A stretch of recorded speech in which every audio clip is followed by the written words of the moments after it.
جی السلام علیکم ورحمۃ اللہ وبرکاتہ۔ پی آئی اے کی نجکاری ہو گئی ہے، پی آئی اے فروخت ہو گئی ہے۔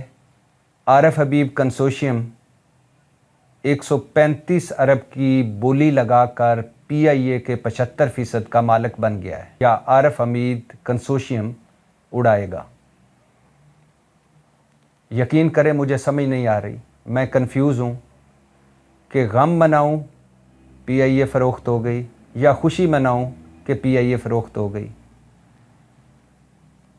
ہنسوں کہ پی آئی اے فروخت ہو گئی یا روؤں کہ پی آئی اے فروخت ہو گئی۔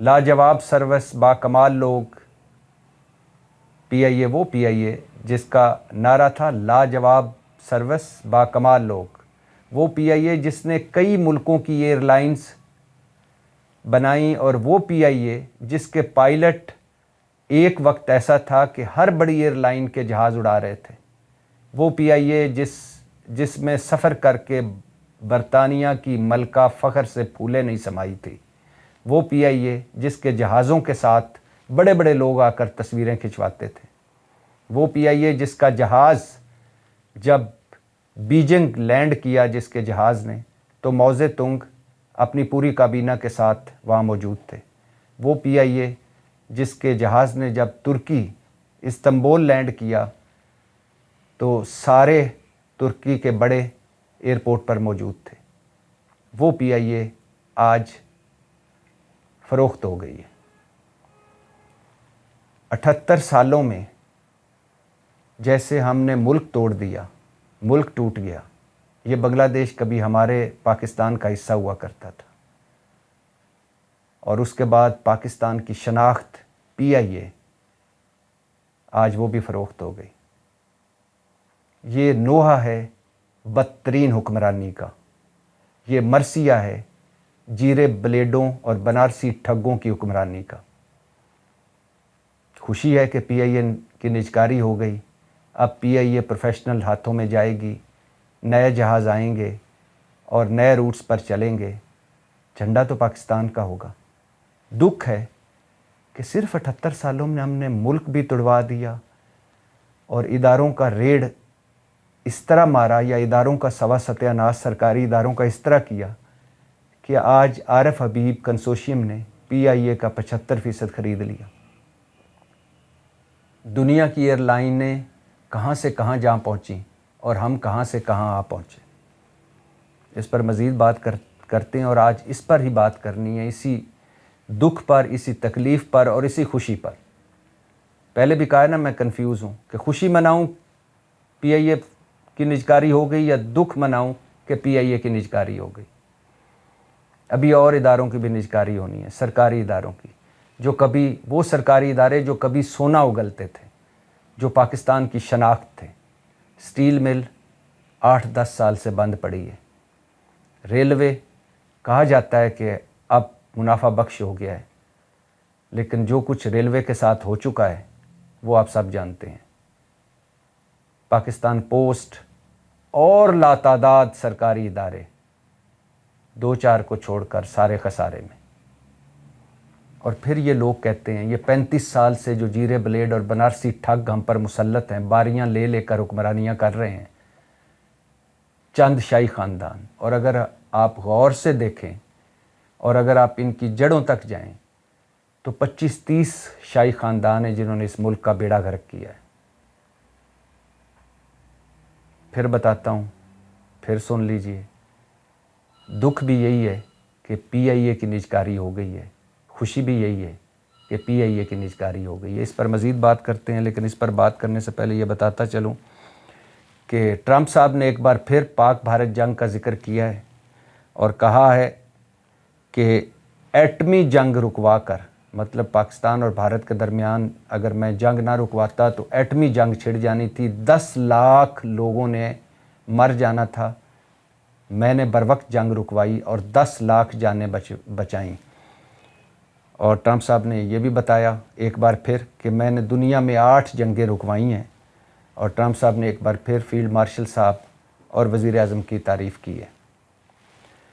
اور جب فیلڈ مارشل صاحب کی بات کر رہے ہوں تو برطانوی جریدے فنانشل ٹائمز کا آرٹیکل آیا اور اس میں فیلڈ مارشل صاحب کی تعریفیں کی گئی ہیں. کہا گیا ہے کہ بدلتے عالمی نظام میں فیلڈ مارشل عاصم منیر مؤثر اسٹریٹجک رہنما بن کر ابھرے ہیں. بھارت سے جنگ جیتنا، صدر ٹرمپ سے بہترین تعلقات، واشنگٹن، بیجنگ، ریاض، تہران سے بیک وقت اچھے تعلقات. بھلا کس سے؟ امریکہ اور چین سے بھی، سعودی عرب اور ایران سے بھی، ساروں سے بیک وقت اچھے تعلقات. یہ عاصم منیر صاحب کا کارنامہ ہے. یہ برطانوی جریدہ فائنینشیل ٹائمز کہہ رہا ہے. بھارت مایوس ہے، بھارت مشکلات میں ہے، اور اس کی وجہ عاصم منیر صاحب کی مؤثر سفارتی کوششیں ہیں. یہ فائنینشیل ٹائمز برطانوی جریدے کا آرٹیکل ہے، اور برطانوی جریدہ کہہ رہا ہے کہ اس وقت عاصم منیر صاحب سفارتی تعلقات کے حوالے سے پاکستان کو اوپر لے جا رہے ہیں.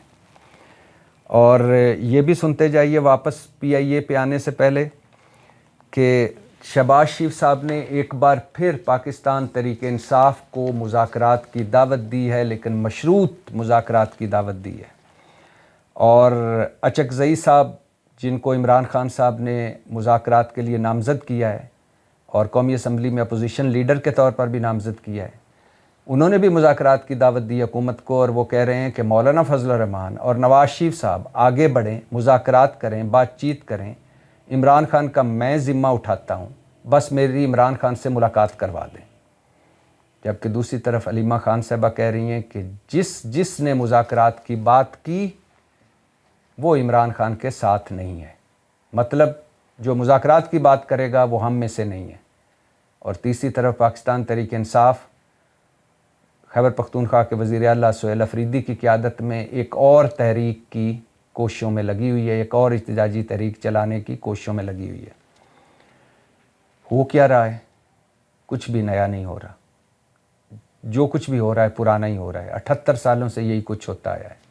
اب بتائیے جو شہباز شریف نے آفر کی ہے مذاکرات کی، اب مجھے بتائیے کہ جو کچھ نواز شریف کہہ چکے ہیں، جو کچھ مریم نواز روزانہ کہہ رہی ہیں، جو کچھ رانا ثناء اللہ سے طارق برادران اور طارق برادران سے نکے وڈے حکومتی وزیر کہہ رہے ہیں، اور پھر ابھی سنا جا رہا ہے کہ حکومتی سطح پر ایک اجلاس ہوا ہے، اہم اجلاس، جس میں فیصلہ کیا گیا ہے کہ ملکی، نہ صرف ملکی سطح پر بلکہ غیر ملکی سطح پر بھی پاکستان تحریک انصاف کے خلاف بیانیہ بنایا جائے گا اور چلایا جائے گا، اور کوئی دباؤ برداشت نہیں کیا جائے گا، اور زیرو ٹالرنس پالیسی اپنائی جائے گی. اور اگر تحریک انصاف نے کوئی احتجاجی تحریک چلانے کی کوشش کی تو سخت کریک ڈاؤن ہوگا. اب مجھے بتائیے، ایک طرف یہ اجلاس، ایک طرف نواز شریف صاحب کی دھمکیاں، ایک طرف مریم نواز صاحبہ کی زہریلی زبان، ایک طرف حکومتی وزراء آگ اگل رہے ہیں، اور شہباز شریف کہہ رہے ہیں کہ مذاکرات کریں.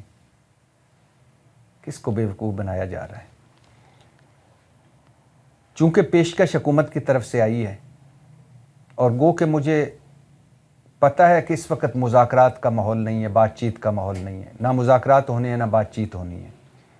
مذاکرات اور بات چیت تب ہوتی ہے جب دونوں فریق برابری پر ہوں، اور اس وقت حکومت اور حکومت کا ون پیج یہ سمجھتا ہے کہ وہ طاقتور ہے، اور پاکستان تحریک انصاف کی طاقت، ہم نے ان کی طاقت نکال دی ہے. اب وہ دیوار سے لگے ہوئے ہیں. بظاہر ایسا معلوم میں ہوتا ہے، اور جب ایک فریق ڈاؤن ہو دوسرا فریق اپ ہو تو مذاکرات نہیں ہوا کرتے. یہ اور خوش نصیب قومیں ہیں جہاں نیلسن منڈیلا جب جیل سے نکلتے ہیں تو ساروں کو معاف کر دیتے ہیں. وہ اور خوش نصیب ملک ہیں، اور رہنما ہیں، اور لیڈر ہیں. ہمارے ہاں تو جیرے بلیڈ اور بنارسی ٹھگ ہیں جن اور داؤ پہ بیٹھے ہوئے ہیں، اگلے کے یعنی اپنے پاؤ بھر گوشت کے لیے اگلے کا پورا بکرا، اگلے کا پورا اونٹ ذبح کر دیتے ہیں اپنے پاؤ بھر گوشت کے لیے. ہمیں تو ایسے لوگ ملے ہیں. فرض کر لیں، اور یہ بھی بتاتا چلوں کہ آخر کار مذاکرات ہونے ہیں، آخر کار بات چیت ہونی ہے، اور یہ معاملے جو چل رہے ہیں یہ مذاکرات اور بات چیت سے ہی حل ہونے ہیں. اور ہم وہ بدقسمت لوگ ہیں جو نریندر مودی سے بات چیت کے لیے تیار رہتے ہیں، جو طالبان حکومت سے بات چیت کر لیتے ہیں، لیکن پی ٹی آئی سے بات چیت نہیں کرتے، کیونکہ پی ٹی آئی ان سے بھی بڑی دشمن ہے ہماری. لیکن آخر بات چیت اور مذاکرات سے سب کچھ حل ہونا ہے. اگر کوئی یہ سمجھتا ہے کہ سڑکوں پر آ کر حکومت بدل لے گا، رجیم بدل لے گا، تو وہ بھی غلط ہے. اور اگر کوئی یہ سمجھتا ہے کہ عمران خان کو سزائیں دے کر، غداری کا مقدمہ چلا کر، پی ٹی آئی کو توڑ کر، پی ٹی آئی پر پابندی لگا کر، خیبر پختونخوا پر میں گورنر راج لگا کر پی ٹی آئی اور عمران خان کو ختم کر سکتا ہے، تو وہ بھی غلط فہمی کا شکار ہے. جتنا لڑیں گے لڑ لو، جتنا لڑنا ہے لڑ لو. نقصان تو ملک کا ہو رہا ہے نا، 25 کروڑ لوگوں کا ہو رہا ہے. آپ کا کیا ہے؟ آپ کی ضدیں پوری ہو رہی ہیں، جھوٹی ضدیں، جھوٹی انائیں. At the end of the day آپ کو مذاکرات کرنے ہیں، بات چیت کرنی ہے، وہ جتنی جلدی کر لیں، جتنا کم نقصان کر کے کر لیں، وہی بہتر ہے. لیکن چونکہ حکومت نے، شہباز شریف نے ایک بار پھر مذاکرات کی آفر کی ہے، تو مذاکرات کیسے ہو سکتے ہیں؟ فرض کر لیں مذاکرات اگر حکومت چاہتی ہے تو کیسے کر سکتی ہے؟ حکومتی لوگ آگ اگلنا بند کریں، مذاکرات کا ماحول بنائیں. اچکزئی صاحب کو قومی اسمبلی میں اپوزیشن لیڈر بنائیں، علامہ ناصر عباس کو سینٹ میں اپوزیشن لیڈر بنائیں، جن کو عمران خان نے نامزد کیا اور ابھی تک ان کو مانا نہیں گیا قومی اسمبلی اور سینٹ میں اپوزیشن لیڈر. سہیل افریدی کی ملاقات کرائیں اور عمران خان سے بہنوں، وکلا اور ڈاکٹر کو ملنے دیا کریں. دوسرا، خیبر پختونخوا پر گورنر راج لگانا، خیبر پختونخوا میں گورنر راج لگانا، پی ٹی آئی پر پابندی لگانا، عمران خان پر غداری کا مقدمہ بنانا، ان فضولیات سے پیچھے ہٹیں اگر حکومت مذاکرات چاہتی ہے. اور تیسرا، جعلی مقدمے، جعلی سزائیں، چھاپے، پھینٹیاں، گرفتاریاں، حکومت یہ سلسلہ روکے. اس سے کچھ بھی حاصل وصول نہیں ہونا. کچے کے ڈاکوؤں کو تو آپ پکڑ رہے ہیں، لیکن جو پکے کے ڈاکو ہیں ان کو کیوں نہیں پکڑ رہے؟ اور توشہ خانہ کے چھوٹے ملزموں پر مقدمے چل رہے ہیں، توشہ خانہ کے جو بڑے ملزم ہیں، توشہ خانہ کے جو ڈکیت ہیں، وہ کیوں باہر پھر رہے ہیں؟ اور شہباز شریف صاحب سے آخری بات، آپ کو مینڈیٹ نہیں ملا مگر آپ حکومت بنا کر بیٹھے ہیں. آپ صرف زبانی کلامی مذاکرات کی دعوتیں دے رہے ہیں، اصل میں آپ بھی سنجیدہ نہیں ہیں. کیوں؟ کیونکہ آپ کی تو خواہش ہے کہ پی ٹی آئی اسٹیبلشمنٹ سے لڑتی رہے اور آپ سارے مزے اٹھاتے رہیں. اور پی ٹی آئی کو بھی سوچنا چاہیے کہ قومی اسمبلی سے نکلنا، دونوں اپنی صوبائی حکومتیں توڑنا، میر جعفر میر صادق اور فوج سے لڑنا کیا ملا؟ کیوں وہ لڑائیاں لڑتے ہیں جو آپ جیت نہیں سکتے؟ اور آپ لڑائیاں لڑنے کے لیے تھوڑے آئے تھے، آپ تو سیاست کرنے کے لیے آئے تھے. تو ابھی ایک قدم پیچھے ہٹیں، سیاست کریں، اور یہ جو آپ کی لڑائیوں کے بینیفیشری ہیں ان پر فوکس کریں اور ان سے سیاسی لڑائیاں لڑیں. خیر، شہباز شریف صاحب سے کہنا یہ تھا کہ آپ پی ٹی آئی والے تو کہہ رہے ہیں کہ ہمارا مینڈیٹ واپس کریں یا انتخابات کروائیں. انہوں نے تو آپ کے سامنے اپنے دونوں نکات رکھ دیے. آپ کس بات پر مذاکرات کرنا چاہتے ہیں؟ کیا آپ پی ٹی آئی کا مینڈیٹ واپس کر سکتے ہیں؟ جواب ہے نہیں. کیا آپ نئے انتخابات کروا سکتے ہیں؟ جواب ہے نہیں. کیا آپ جعلی اور مقدمے ختم کر کے بے گناہ قیدیوں کو رہا کروا سکتے ہیں؟ جواب ہے نہیں. کیا آپ پی ٹی آئی کو سیاسی جماعت مان کر ان کے جینون مسائل حل کر سکتے ہیں؟ جواب ہے نہیں. کیا آپ نئے انتخابات کی تاریخ دیکھ سکتے ہیں؟ جواب ہے نہیں. تو پھر کس چیز پر مذاکرات؟ کس چیز پر مذاکرات؟ پی ٹی آئی آپ سے کس چیز پر بیٹھے؟ اور ویسے آپ کے پلے ہے کیا کہ پی ٹی آئی آپ کے ساتھ بیٹھے؟ کوئی بات نہیں، انجوائے کریں اقتدار کو. یہ پہیہ گھوم رہا ہے. ہو سکتا ہے کل آپ کو وہاں کھڑا ہونا پڑے جہاں پی ٹی آئی والے کھڑے ہیں، اور پی ٹی آئی والے وہاں ہوں جہاں آج آپ ہیں. تو اس وقت آپ کے ساتھ کوئی نہیں کھڑا ہوگا. خیر، واپس آتے ہیں اپنے موضوع پر. پی آئی اے کی نجکاری ہو گئی ہے، اور آپ کو یہ بتاتا چلوں کہ یہ جو اب نجکاری ہوئی ہے، اس سے پہلے بھی ایک کوشش ہوئی تھی پی آئی اے کو فروخت کرنے کی، اور اس میں ایک ہی پارٹی نے حصہ لیا تھا. وہ بلو ورلڈ کنسورشیم تھا جس نے 10 ارب روپے کی بولی لگائی تھی، حالانکہ حکومت نے 85 ارب کی بیس پرائس لگائی تھی، لیکن وہ 10 ارب لگائی تو حکومت نے وہ نجکاری ختم کر دی. کہاں 85 ارب سے شروع کرنا تھا، کہاں 10 ارب انہوں نے ٹوٹل لگائی. اب پی آئی اے کی نجکاری ہو گئی ہے. پہلا اس میں 3 کنسورشیم تھے اور ایک سنگل پارٹی تھی. پہلا کنسورشیم تھا لکی سیمنٹ، ہب پاور ہولڈنگز، کوہاٹ سیمنٹ اور میٹرو وینچرز. یہ پہلا ایک کنسورشیم تھا، اکٹھ تھا بزنس مینوں کا، جنہوں نے پی آئی اے کی بیڈنگ میں حصہ لیا. دوسرا